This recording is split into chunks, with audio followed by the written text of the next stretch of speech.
All right. Good evening, everyone. Welcome to another episode of the Alumni Speak Show. This is a production of the Morgan State University Entrepreneurship Alumni Chapter. I'm your host, Sam Henry, co-owner of GT Web Systems. I also serve as the Vice President and Programs Chair of our Alumni Chapter. Now, MEAC, or the Morgan State University Entrepreneurship Alumni Chapter, was just chartered last year. We're about a year old now, just over a year old. And our mission is to maintain a network of MSU alumni entrepreneurs for business opportunities and to serve as an entrepreneur development resource for students, the overall university, and the surrounding community. So one of our initiatives is this show, this Alumni Speak show that we do every month. And the purpose of this show is to highlight different industries that Morgan alum are in and share some of their stories.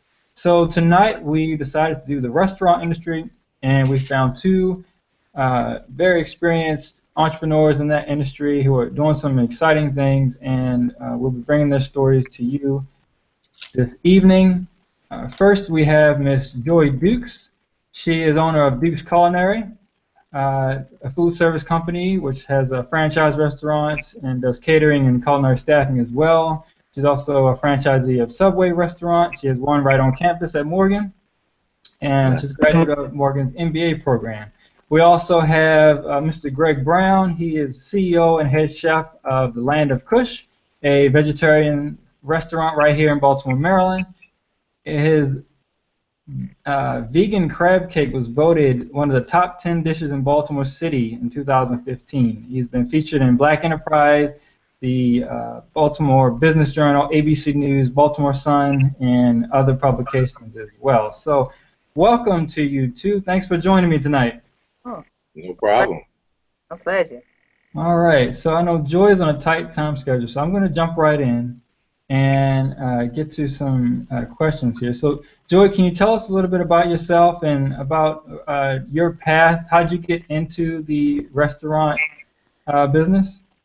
Well, in hindsight, actually, I know that it was always in my blood. Come from a family of culinarians. Some were just natural-born culinarians, like my mother, who just was or is an awesome cook, and we just embraced that growing up, always entertaining in the home. But my formal introduction into the hospitality industry actually happened as an additional duty in the military. I got an assignment as being a dining facility officer. I fell in love with the world and the wonderful fact. Oh, did we lose you? Yeah, I think I did. Sorry. Okay, I can hear you. I can hear you. Okay, you're back. Yeah, and from there, when I came off of active duty, I took a job as a general manager for a franchise. And I just enjoyed what I was doing, knew that hospitality industry, specifically in the restaurant sector, was a fit for me. I worked several years in the industry in contract services. Eventually, around 2010, I decided that I wanted to go into being an independent owner. And I looked at several franchise. And again, I'm a person who likes to feel passionate about what I do and fell in love with Chick-fil-A as a brand. And I bought my first franchise. Actually bought it in 2007, and I did the franchise, did that for 3 years, and then I started my culinary company, and I've been doing it ever since, man. Just loving it, loving serving people, loving making memories and moments through the wonderful use of food as a vessel, but really it's about connecting with the community and providing a product that's wholesome as well as augments any social event. So that's my journey, so to speak. Yeah. Okay, and how did you end up at Morgan, or in the MBA program at Morgan? In the MBA program, I was here, and I was a food service director here in one of my lives, and I just fell in love with the university. I always felt like I was a graduate or an alumni, and had an honorary degree just from the relationships I had built. And in my franchise, one of my first franchise happened to be fortunate enough to be on the campus of Morgan State University. Just interacting with the business side, doing a lot of work with them, whether it was sponsorship or just being out there supporting the business world, knowing that that's my niche as well, being an entrepreneur, and just connecting with the students all the time. I just knew that that was something I wanted to do, as well as get into education. And as you know, to be an educator, you have to get your credentials to do that. And a master's degree was just part of that journey. into the classroom and being able to exchange some of my gifts and talents that I've been blessed with. And so I decided there's no better place to get my master's degree in business other than Morgan State University. So I killed two birds with one stone. I followed the dream and I became a true alumni, not just one and that was honorary. I am officially a graduate of Morgan State University. All right, all right. So when you first ended up at Morgan with the franchise location at Morgan, well, first can you tell us why you decided to choose a franchise as opposed to like an independent restaurant? Well, I'll be honest. A big part of the decision was the ease of entry, the fact that I knew I could secure capital a little easier because I was working with a proven brand. It made it a lot easier for me to get that initial capital loan. You don't have to work as hard with things like a business plan because you get that by virtue of the franchisee agreement. So a lot of the logistics, if you will, a lot of the structure in place from the agreement serves as your business plan, and you really have to just come up with your financial piece. And because a lot of the lenders have confidence in a proven brand, it opens up a lot of doors for you. And the brand that I happen to be in, which is one of the largest franchises in the world, not just the United States, has a very excellent reputation as far as survivability. The life of a restaurant is about 5% of the whole, but Subway as a brand nationally has a good survival rate. So those two things were key in my decision. And finally, it was just what the brand spoke to. I knew I was going to be on a campus. I wanted to provide something that was healthy. It's not quite farm to table, but Subway is a brand that really can offer, from a dietary perspective, a really good choice for our guests. And the fact that I was on a campus, the fact that I was serving primarily a large base of my customers, students, I felt great about putting a brand such as a Subway on the campus and knowing that I had that connectivity as a former contractor here, and knowing that I had dreams and aspirations of being a graduate, it just all fell into place for me. Okay. So did you specifically go after the Morgan location, or did it just so happen that this location was available for somebody to use, and you went after it because it was available? Your first location. I know you had more than one. I specifically, because I was here, the role I was at the time, I wasn't the food service director at the time. I was actually a corporate training officer. And I knew what we were doing here in terms of having national brands as part of our portfolio. We were actually planning on transitioning away from national brands and moving in towards internal brands, basically things that we created from a corporate side that look like national brands, but we didn't have the additional expense of paying royalties and franchisee fees, so we could run it a lot more efficiently. I decided, hey, I'm here. The school still wanted Subway to be on the campus. I had a very great relationship with the owners of the company that I worked for. They were always vested in my success, even if it meant me leaving to grow. And again, I mean, I've just been that person that has been fortunate to be at the right place at the right time and seizing the moment. And so but the situation itself all came together for me as well. And I was positioned for it from a professional standpoint. I had the background. When I went to lenders, I was very attractive as being low risk, if you will. And I had experience in that specific industry because prior to me actually becoming a franchisee as an owner, I ran a lot of brands for my company. So I knew it intimately. And that just made everything sort of a clear path, if you can have a clear path in starting a business for me. Okay. And I know you got to run at 6:30. So before you go, can you give us some closing advice for someone who's an aspiring franchisee or restaurant business owner? What would you tell them?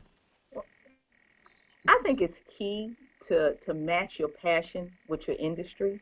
I mean, know what you love to do, especially if you're going to be in the hospitality industry. There are a lot of different things that you can do in the umbrella of our industry. We have a lot of sectors. Not only do we have restaurants, we have hotels, we have travel and tourism, managed services, and the list it goes on and on. Obviously, services is one of those things that has variability, means it overlaps with a lot of different industries. So hospitality industry as a whole is so vast and it's so relevant that that I know for me, it was finding what I love to do in that vast field of hospitality, matching it with my skills, matching it with my talents, matching it with my passion. Because this industry, and I'm sure my peer here is going to share that with you. It's a lot of hard work. It's a lot of passion. It's long hours. It's just so much that you got to put into it of yourself that you have to love it. So for me, I was very regimented. That's the military side of me. I love to have the structure. So I knew for me to come off of traditional employment and enter into the world of ownership, that franchises would be a bridge for me. It was just a matter of finding the right one. And because I'm always health conscious, because I had the opportunity to be in a school, in an environment where you need to be focused and you have a level of social responsibility to the community to think about health, nutrition, and wellness, Subway was it. It was a franchise. It spoke to those needs that the community had, and I was a person who had a strong relationship with Morgan itself and the community that surrounded. And so I knew that that was a way for me to come off. So it met that test of being passionate about what I was doing, and it had the financial entry that I could do. I could do that. I could afford it. I could get the loans, and I could get the support that I needed, both externally from lenders and internally from the brand itself, because it comes with a lot of structure. You know, and there's some limitations to that too. We have an inside joke that we say we have all the cost and none of the control, which is not totally true, and that's another conversation. But it does afford you a little bit more ease into the restaurant industry when you do franchising first. Real hard to sell your own brand, really hard to do, and those who do that, you know, really are really well versed in what they do, or they're really fortunate to be able to put it together and get people to buy into their dream, into their vision. So it's a little less of a hard sell with a franchisee. So, you know, I would say again, if you're thinking about getting into the restaurant industry, just know that it's going to be hard work, long hours. My friend in spirit, Les Brown, says you work from 5:30 to faint. That's so true. just be ready to grind it out. But at the end of it, having known that you delivered an excellent service, especially now that I'm moving into other areas like catering, knowing that you're making lifetime memories, it's so rewarding, and you can really find your passion in it. So just match it to your desire, and you'll be fine. Yeah. All right, awesome. Well, thanks, Joy, for joining us. And now, how can we support your business? We know you have the location at Morgan, so if anybody's watching at Morgan's campus, you know, definitely stop by at the Subway right there in the McKeldin Center. And you also have the catering side of your business. How can we find out more about your catering side? Well, you can visit my website at dukesculinary.com, dukesculinaryservice.com. And also I have another location. We call the Morgan location the mother location, and then we have, you know, our offspring at Belvedere Square. So if you're ever in the area, Belvedere Square Market, right at the intersection of Northern Parkway and York Road, very historic area. They do a lot of outdoor activities during the warmer months, but during the summertime, wintertime, there's some things going on. It's a beautiful area. It's a beautiful location. Same excellent service that you come to expect from the Morgan State University's location. So if you want to support the Subway brand and me specifically on my team, that's another location you can visit. We're open 7 days a week at the Belvedere Square, as opposed to just the 5 days at Morgan State University. So if you want to order or get something delivered, you can check us out there. And that's something else I should mention too about us at Subway. We are one of the premier delivering services for Subway in the area. I don't believe we have much others that do that. We are full service deliverers, so you can call us. We can bring the party to you. For the catering side, it's whatever. I've been involved with it on a corporate side, forming my company since, as I said earlier, since 2010. But I've been catering for, you know, almost all my life, and so we do it very well. So if you have an event, nothing's too small, nothing's too big. Just give us a call. We'll be there for you. All right, awesome. Well, thank you, Joy, for your time. I know that you were on a very short time schedule tonight, but I thank you for taking the time to stop by and talk to me anyway. All right, you guys. Well, I'm gonna hang to this gentleman a little bit, if that's okay. Yeah. Thank you, George. All right, Greg. Thank you for waiting patiently. So usually I try to engage both people in the conversation at the same time. So sorry about that. So I'm gonna turn the show over to you now. So can you Sure. tell us a little bit about yourself and about your company and your path into the restaurant business? Sure. So the Land of Kush is 100% vegetarian restaurant. We're 100% vegan. So how I got started, I I basically jumped in. Well, when I graduated Morgan, I was working. I ended up working for a call center, which I hated, which was not a match for my degree. And so my degree was in accounting, and I was working in a call center, and I didn't like it. But I met an elder there who told me, she just came up to me one day out of the blue and said, write down your questions for God, listen for the answers, and write down the answers. And in the process of doing that, I figured out I wanted to own a restaurant, and so I started on that journey. I was a vegetarian, so I was like, why not a vegetarian restaurant? Obviously, I didn't have money, nor did I have the experience. I had very little restaurant experience. I worked at Kentucky Fried Chicken and Roy Rogers back in high school. That was, minimal stuff. But other than that, like no restaurant experience. So, the message came to me was, are you willing to learn how to cook? And I said, okay, sure. So I started teaching myself to cook. I started bringing dishes to work, feeding people at work, getting their feedback, feeding my family at holidays, seeing what they thought about food. And, as they told me they didn't like it, I went back. I didn't let that discourage me. I went in and experimented with more things. And then I got laid off from MCI, and I ended up working for Baltimore City's 311 call center. And a friend of mine called me who used to work with me, and she said, hey, I know you're a vegetarian. My company that I work for is throwing this festival, Jazzy Summer Nights, in front of City Hall, and we need a vegetarian caterer out there. Do you know anybody? So I called a couple people that I knew, and they both said they didn't want to do it because it was too many black people out there, and it wasn't their market. So in the process of calling her back, I remembered what I wrote down in my book, and I was like, you know what, I'm gonna do it. And so she sent me the info, no hesitation. I went out there. The event was from 6 to 10, and I went out there, set up at 6, and we were out of food at 7. And so each time we went out there, no matter how much food I brought out there, we just sold out of food. So so that told me there was a market, and there was a market that really wasn't marketed to, that wasn't tapped, because there was majority, 99.9% African American were out at that festival, and so it told me there was an untapped market.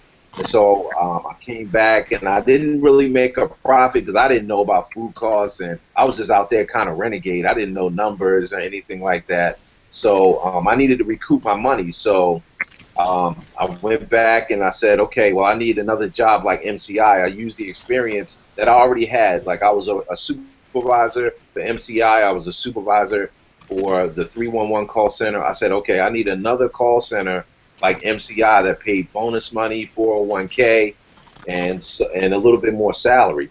So I went on a hunt, started, using my off days to go on interviews and things like that, and I ended up working for Verizon Wireless.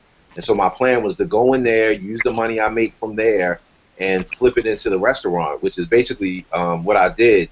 It just so happened in the meantime that I met my wife there. She hopped on board, and she suggested that I do a soul food cuisine, do like barbecue, do collard greens, mac and cheese, and things like that. So I said, okay, no problem. So we went out and we did AFRAM in 2008. We did AFRAM in 2009 along with Artscape in 2009. And by 2010, it just got to be a little overbearing. I was doing the vending, I was doing personal chef services, I was doing catering, and it was too much to work 50, 60 hours for corporate and do my little hustle on the side. So I had to make a decision whether I was going to follow my dream or stay in corporate and follow that path. And I was like, no, I'm gonna take a shot and jump out here. So I went looking for locations, and we ended up here on Utah Street. So I put in my 2 weeks notice in 2010, and June of 2010, and by July, I was out on the waters and just floating, waiting for the spot to be open. So we went through some trials and tribulations getting the spot open, dealing with contractors, and but it took us 6 months to open. But January 2011 we opened, and it's been 5.5 years, and we're here, so we're making it happen. Okay, so tell us a little bit about that, about the process of getting a store open. I mean, most people have no idea what that takes. So tell us a little bit about what you went through to get that done.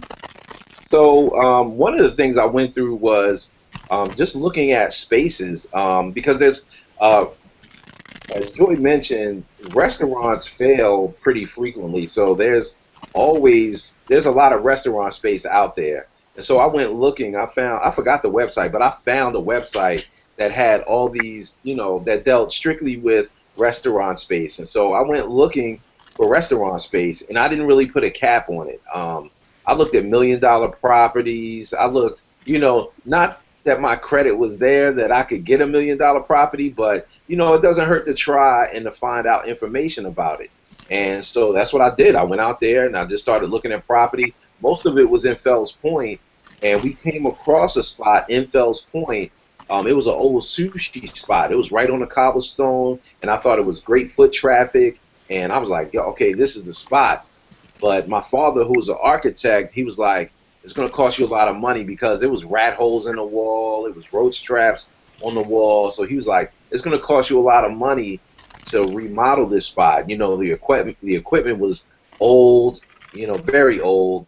And so he was like, I don't think it's the right spot. But the guy leasing the space said he had a space on Utah Street that he wanted me to look at, and I didn't want to come over here. But my wife urged me to come over here and take a look.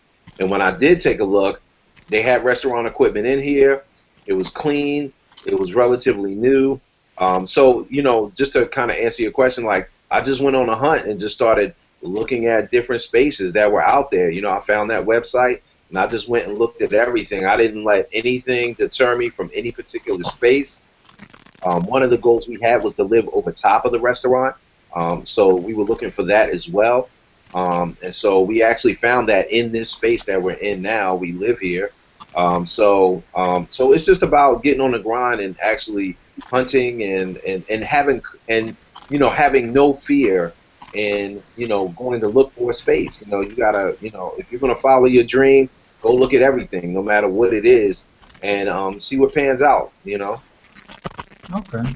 So is it typical to find a space for rent that already has the equipment, or is that just that kind of an anomaly that you kind of lucked up and found somebody that already had equipment? Nah, you'll be surprised. There were a lot of spaces. There were a lot of spaces that not only had equipment, but that were running businesses. Like because we were really looking to try to buy a building, and a lot of the owners, they had restaurants that were already in there, and they were looking to get rid of whoever was in there and bring in a new concept.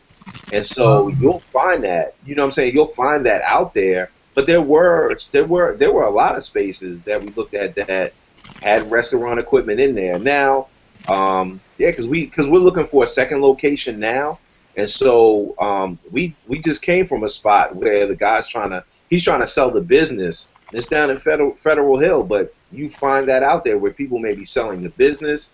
The owner of the building may want whoever's in that particular space gone for whatever reason, and so you find that out there. And they may have equipment in there, and it may work to your concept enough to get you started.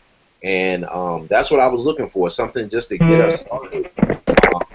So the only thing I had to put in here was the hood system, and that was basically it. All I had to do was put the hood system in, and a steam table in here, and that was it. But you'd be surprised at how much is really out there. Okay.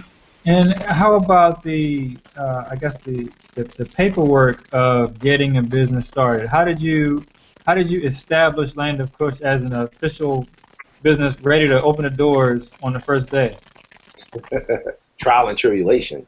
A lot of praying. No, that's true, but you, I mean, first step, is to go to the state office complex. My first step was to go to the health department because we had did AFRAM and Artscape.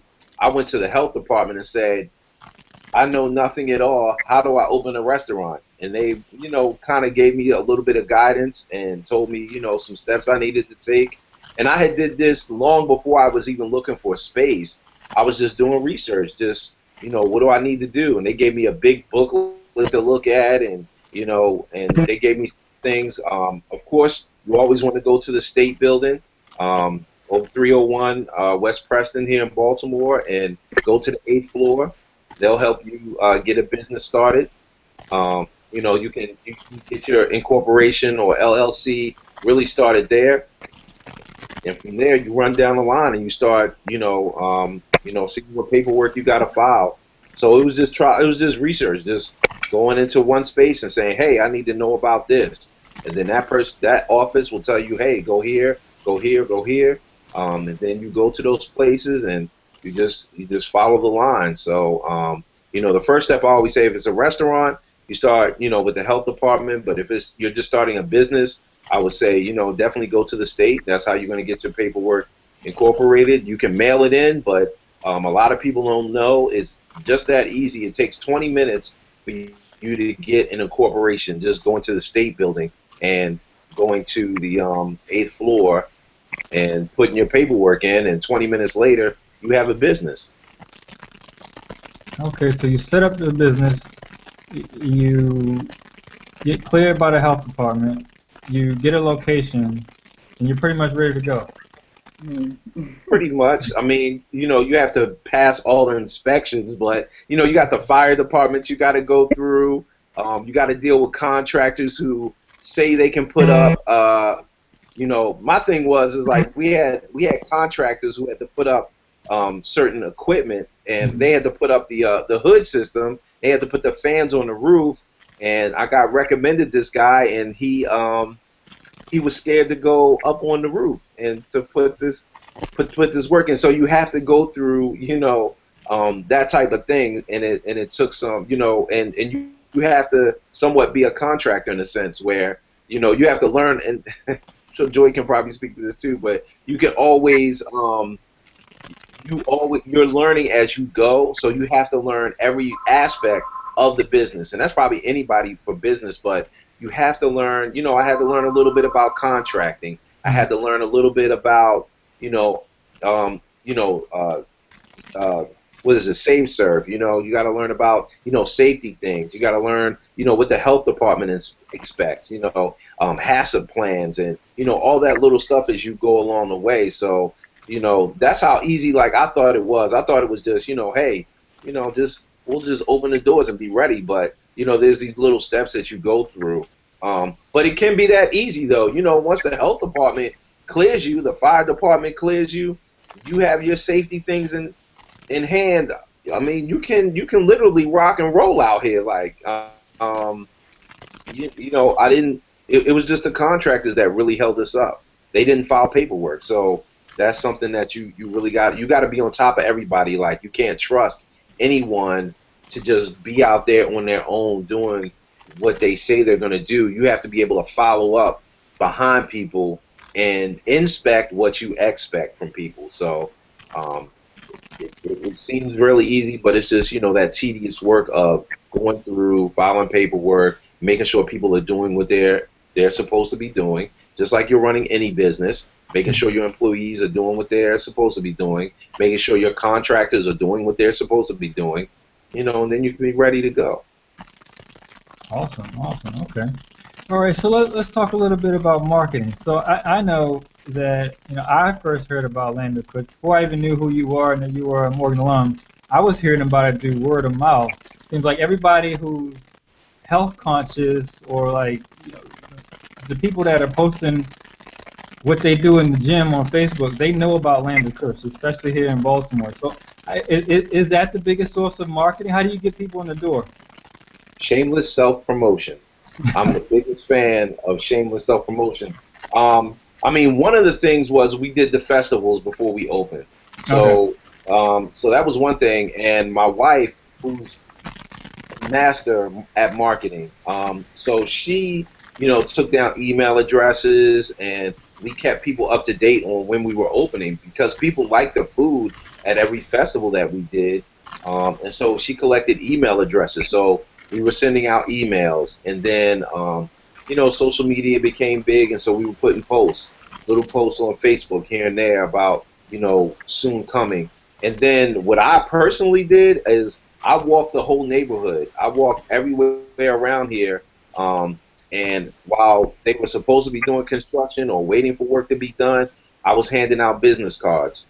Just random people on the street. If you look like somebody I wanted to come in the restaurant, or you look like my customer base, I was handing you a business card saying, hey, this is who I am. I'm opening a restaurant, soon to be open. Check the website, yada, yada, yada. And that was a lot of it. A lot of it is just face to face. A lot of people want to use social media, and it's great. It's a great tool, but nothing really beats, that personal face to face when people know you and know who you are, or not even know you, but they just get a feel for you. Then they're more willing to support your business, or at least try that business out. And that's what it was. It was just a lot of going to networking events, going, on the street, telling everybody. Like before I left work, everybody knew I was opening a restaurant.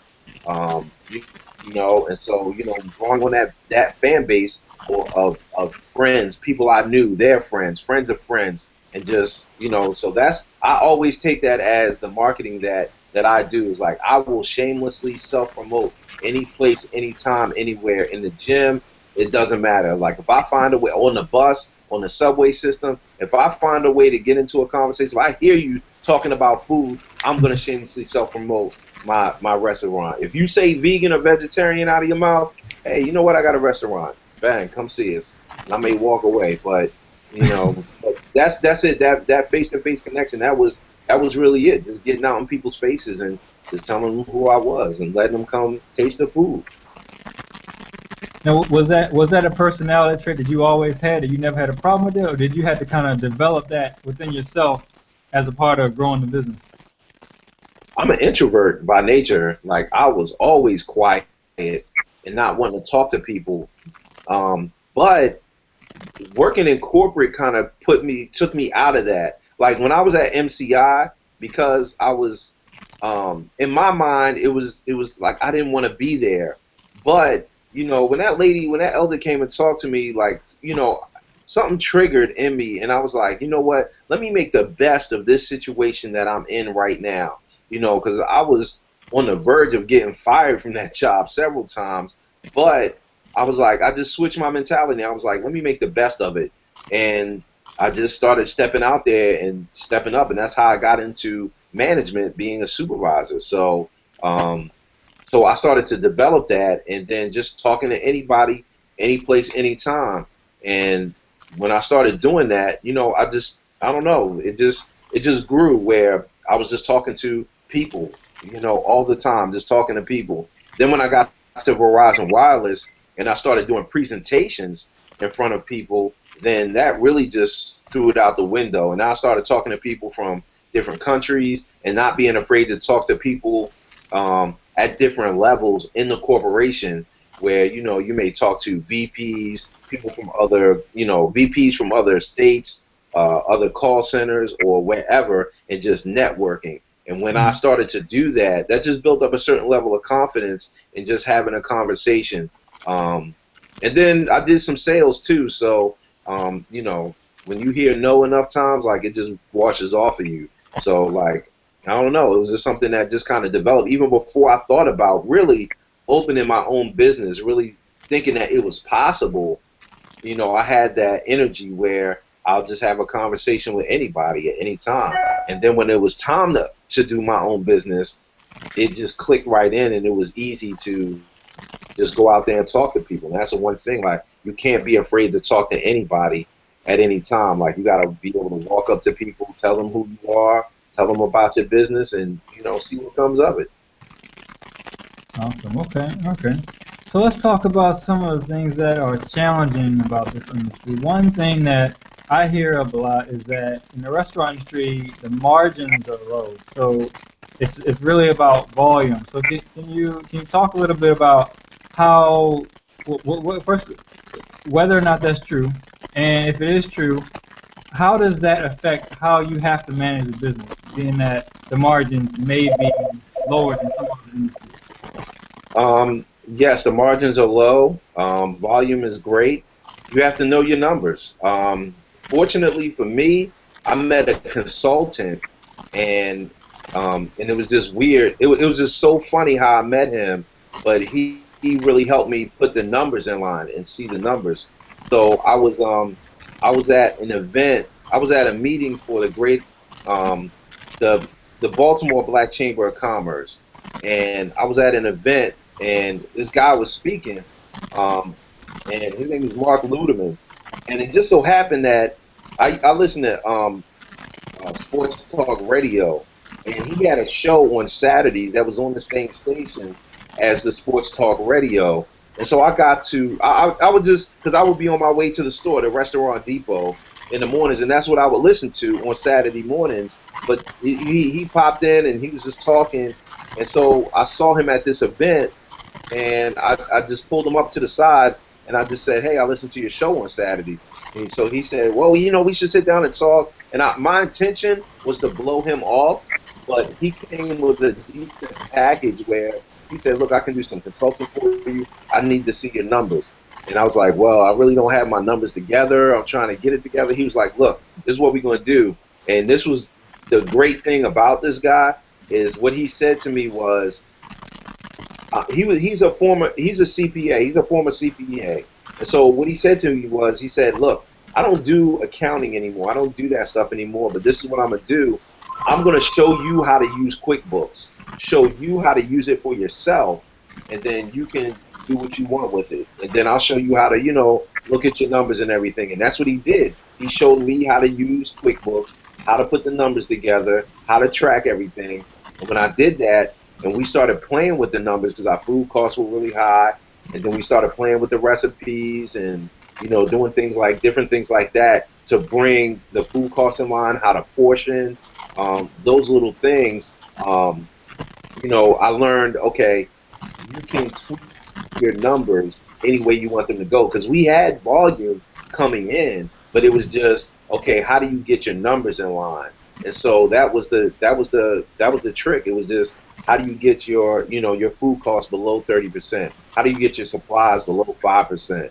And I just started doing research. Just started looking at my numbers every day. That's almost the first thing I look at. Once I get up in the morning, usually when I close at night is really what it is. Once I put in the sales data for the night, like, I'm looking at where we are monthly, what our food costs are, what our labor costs are, what's expected to happen, or do we have events, catering coming up? What do I need to do? And so that was it. It's just looking at the numbers, and you do have to run a very tight ship, because your numbers need to be at a certain level for you to make profit, and you have to run a tight ship. And then if you get volume in, a lot of people think it's all about volume, but it's not. It's really about those food costs, your labor costs, and your supply costs, your cost of goods sold. Because you can bring in all the volume you want. If your food costs are still at 40, 50%, you're not really going to make a profit. Like, you're still going to be kicking out for food and supplies. Maybe the labor evens out, but if you don't know how to manage it, you can still run very high with your numbers, and you can have volume coming in, but your profit margins aren't there. And then once we got that in line, our profit margin increased dramatically. So Awesome. know your numbers. That's what I tell everybody. Hey, Joy, are you still there? Yeah, I was just so fascinated with Rick. If you got some time, you want to chime in on that conversation about the margins and how that affects how you manage? Oh yeah. mean, just the business, you know, that I've We can't hear you too well. is that better? That's better. Okay. I think as Greg said, just the obvious thing is just really just knowing your numbers. And hold on a second here. What's going on? Yeah. Definitely. I think for in the quick service industry, and probably speaks largely to a lot of the restaurants that are branded or franchised, labor is a really big issue for us because of the margins. They're very tight. And so I often not only just look at the numbers, and I'm a little bit more fortunate on the brand side because we have so much informatics and we have so much technology. For instance, I could, you know, minimize this screen and look right at my dashboard and see anything and probably more information than I can handle. So I constantly have that information so I can make really good decisions on the spot all the time because I see my numbers as they roll in. But the reality of it is whether I have that benefit of that technology or you are sort of an individual business owner and you're using things, the tools like QuickBooks, and you have to populate it yourself to get it to come out with the great tools for small businesses. All of us are challenged with those tight margins. So I do just a similar thing that Greg does. The things that I can control in my business always, even though to a certain extent we don't control the prices of what we buy, not on local purchase, we have to purchase from a national supplier. Because we do know that, we have to really stress things like conformity to recipe, because that's where the control comes as far as the food costs, just making sure people are following the recipes, that what we are putting in the formulas and what is actually going on the product and out the door, because the prices don't vary because the quantity. And the other thing is just watching my labor dollars, because I absolutely can control that. And what's hidden a lot of times, I think, in our industry is that minimum wages aren't that attractive. However, there are additional factors when you have labor that you pay for that are part of our expense. So the labor that our employees get on their paycheck is not the total sum of what we have to pay as owners. So that number is huge for us as far as percentage-wise. So I have to really watch that every single day. So I'm managing as well because, again, as he said, the volume really doesn't matter if the percentage are consistent. You know, you make more, but you're sending more out the door. So this is a very challenging industry. And the other thing that I think that is key for restaurant owners is facilities management and equipment maintenance. Because when you have something happening to that matter, the oven goes up, you know, plumbing issues because you have to maintain your facility, that can take you from the black to the red. I'm sure Greg can attest to that. I mean, if you have to purchase a major piece of equipment, that could be your whole profit for that quarter, if not that half of the year. So it takes a tremendous amount of effort every day to watch every aspect of your business. But again, I have to be in total agreement with him. But when you do that, you do get the rewards. Because those are the things any business should be doing anyway. But we have to do it because one thing going wrong can be devastating to us in terms of profitability. Okay. So let's talk about some of the solutions that you all came up with. And Greg, you were mentioning before that once you started to do this type of analysis and really hone down on your numbers, you were making some changes to recipes. Can you give us one example of something that you found that you were able to change, maybe in a recipe that made an impact on your numbers? So just by adding more vegetables to, or lower cost vegetables to a particular recipe. Like I looked at our main dish and our barbecue rib tips, and I was like, okay, it's a high expenditure item, but what can I do? And so we added some more vegetables to it, and then low cost vegetables. Another thing that we did is making sure that what we bring in is that we may use something for 2 or 3 recipes. So you may use red peppers for the collard greens, the ribs, or potato salad. To try to get to, so you can buy bigger and maximize that, because the one thing you don't want to, you just don't want to buy small, and you don't want to buy a bunch of different stuff and only use a little bit of it, because you have to control spoilage. So that's the one thing. You want nothing to go, you want nothing or very little to go to waste. And so you want to maximize anything that you bring in, you want to maximize it. Either it has to be something that lasts a long time, or it has to be something like we deal with a lot of perishables.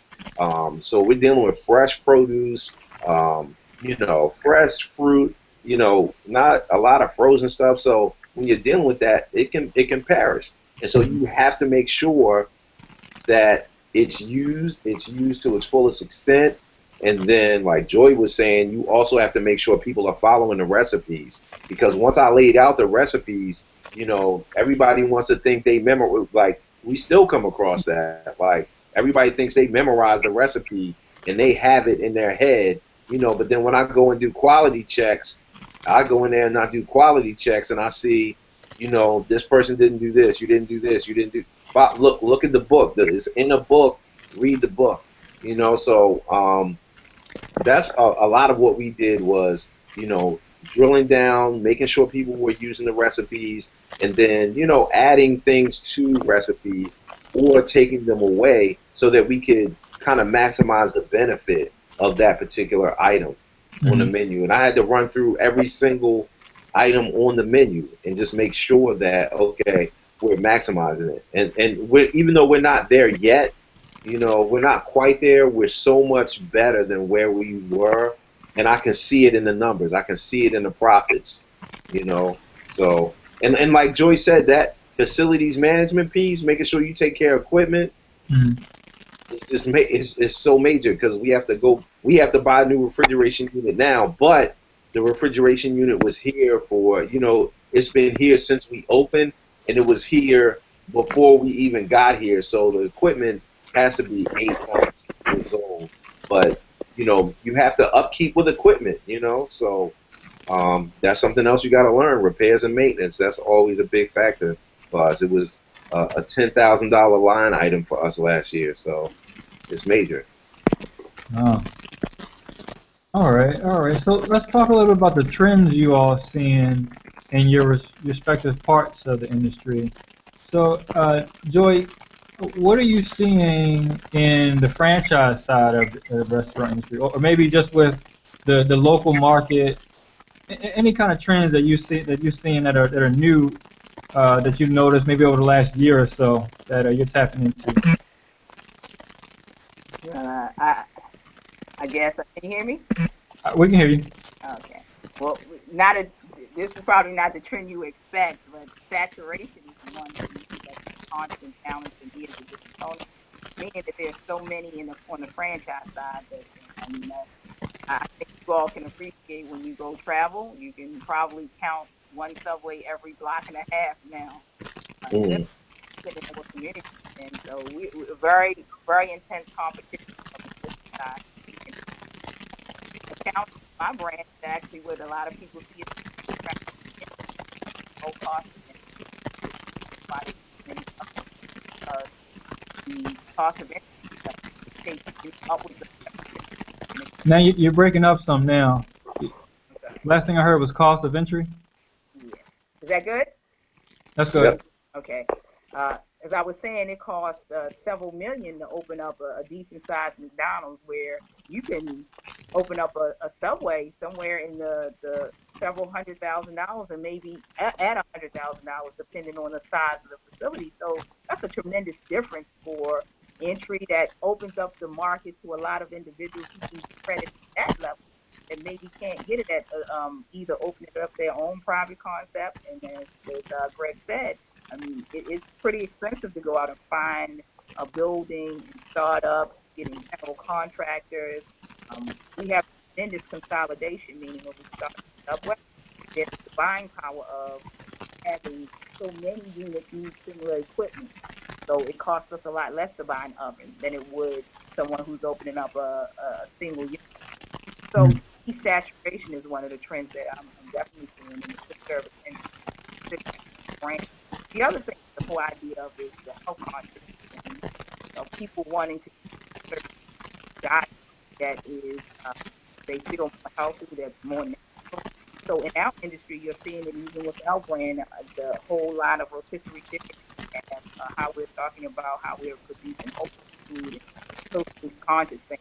Using recycled paper, we're putting farm raised meat and protein down. So the health trend really good.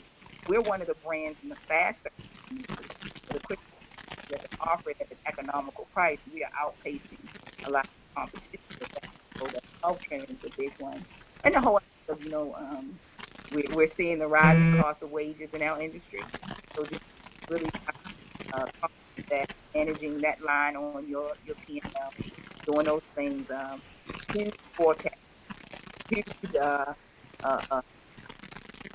or push productivity all the time as far as labor goes. So those are probably the three that I see, intense competition, the health, the move to a healthier eating, healthier lifestyle from all generations, not just the elderly, but all generations.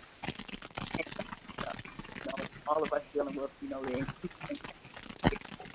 idea of fair living wages that's going to impact our industry a lot differently than it would, your industry, Sam. But it's like the idea you guys can take that. We struggle a little bit with that.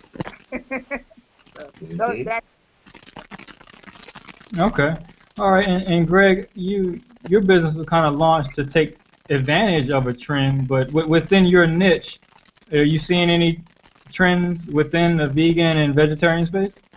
It's a growing market. I can definitely say that. It's definitely growing. I mean, I just hear about a lot of vegetarian spots opening up. The interest is there, the intrigue is there. Like Joey was saying, the more health conscious people are out there. Vegetarianism veganism can be a little strange because you have some people who do it for health, some people who do it for animal rights, some people who do it for environmental reasons.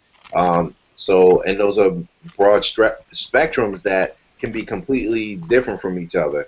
Definitely seeing a lot of growth out there. A lot of people who want to open juice bars and things like that are out there. So there's some great concepts that are out there. I don't know if you know, but my wife just put on a festival called the Vegan Soul Fest. So we did that. This is the third year. That just happened this past weekend. And so we've seen a tremendous increase in the number of people who are interested. And this is Baltimore. This isn't D.C., New York. This isn't, Philly. This is not L.A. where you have, major vegan markets. This is Baltimore where you've never had a big market out there for vegetarian food. But, the first year we saw 1,500 people. The second year we saw 3,500. And this year we saw over 7,000 people out there. Oh, wow. And that just shows you the interest. And we had, 30 food vendors this year, where we had maybe 15 to 20 last year. So that just shows you that not only that people are interested in it, that there's a growth in the number of people who are interested in providing the service out there. So we're definitely seeing growth. You're seeing people try different things, and saturation is a concern, but we got to see where it goes because we eventually want a franchise. That's what we're looking to do. So we're looking to put 2 or 3 under our belt first. That's what everybody's telling me before we go out there and franchise. But so that's what we're trying to do right now. But you definitely see a growth in the industry, and we want to capitalize on that. We want to just capitalize. I mean, I'm constantly getting emails about the supplement industry, vitamins, people pulling resources from all over the world from, these countries that, traditionally have eaten vegetarian diets, and now they have now the foods are exotic, quinoa and, different stuff like that were considered, that people didn't even know about. Now they're household names, and so you're starting to see that out there in the industry now. So now it's like taking advantage of all the products that are out there that are offered as well. All right, cool. All right. So we're running a little bit late here. We got a late start, so I'm going to go ahead and wrap it up. And before I do, we got a couple quick questions. Greg, what is your favorite business book or resource? My favorite business book. Huh, Or it could be let an me see. online resource or favorite business resource. My wow. So my favorite business resource would be, well, really the Small Business Resource Center here in Baltimore. Like that's a great resource. That's right there on 33rd Street. They help you design business plans. Um, my favorite, really, the best resource is people. So anybody like a Paul Taylor, um, anybody in the industry, Casey Jenkins or Terrence from Terra Cafe, those are great business resources. But definitely, the Small Business Resource Center and Paul Taylor. In terms of books, I usually read philosophies. But Og Mandino, the greatest salesman in the world, that's always a favorite. And I ran across that because I was looking for a spiritual book, but I was looking for a spiritual book, and this guy gave this book to me, and it kind of combined the two, business and, learning how to, intertwine your spirit with the business that you're in. So I would definitely recommend that book out there. Um, as a Man Thinketh, that's always a great read. So, anything that helps you think clearly, like, Mhm. you can read a bunch of books in your industry, but, you still have to think and be an individual and learn things for yourself. So, those kind of some of the resources I use. All right, all right. Joy, do you have a favorite business resource that you can throw out? It could be a book or an organization, something that helped you along your path. Yeah, and I'm glad he said what he said because when you were asking him earlier about how to start a business, my mind immediately went to the Small Business Association because I think when we start out, we are oftentimes thinking we have to figure it out, and there are so many resources in that one location to point us in the right direction. And the other misstep is that we make that we want so much assistance that when we are given the direction, we don't want to put the energy in to make it. So, in terms of resources, I would say that particular entity because to me, even minority trying to figure it out, I can go there and get so many answers and that's a base for networking. There's so many great resources there. So as an entity, I would say that particular. In terms of the books, again, I always think that spiritual growth is where it happens. So for me, it's not a particular book. I'm an avid reader of Maya Angelou's work because it edifies my soul, which makes me do all the other stuff. If I Mhm. focus on the business, one of the books that impacted me the most recently was, and it's not a new book, it's Darren Hardy, The Compound Effect, that was given to me. So I What was read the name again? Darren Hardy, The Compound Effect. Okay. Mm. So I read it. It's not a new book, but it just reignited some of the things that I already knew and gave me some perspective on how this whole idea of how what you do builds on something else and that builds on something else. So the power of exponential. So even Mhm. down to the fundamentals of just developing yourself to be this person who can be an introvert like Greg, but be able to be an awesome salesperson for a product and a brand and business that you love, and how just touching one person who may touch two people is a great marketing force for you just because you had the power of speed. So that is one book. Think and Grow Rich is something that I have read several times and have recommended it for you because that's another way to just teach you about the law of attraction. If nothing else, you become what you think. And so I think that's a great resource. And The Alchemist was another one that kind of Mm. me into knowing the odyssey of life. you know, Mhm. if you're trying to figure it out, your destiny is just kind of there waiting for you. But it's so many. I think it's just so much out there to help uplift you. The best resource though is to have a strong network. I constantly through people who I'm connected with on Facebook, I constantly get resources to read each and every day. I don't always take advantage of that, but you're pointed in so many different directions. So those are the books that impact me the most. but recently, but I'm always reading and I'm always learning. And when you're in business, I think that it's wise for you to stay current. So Mhm. read journals, stay up on current events.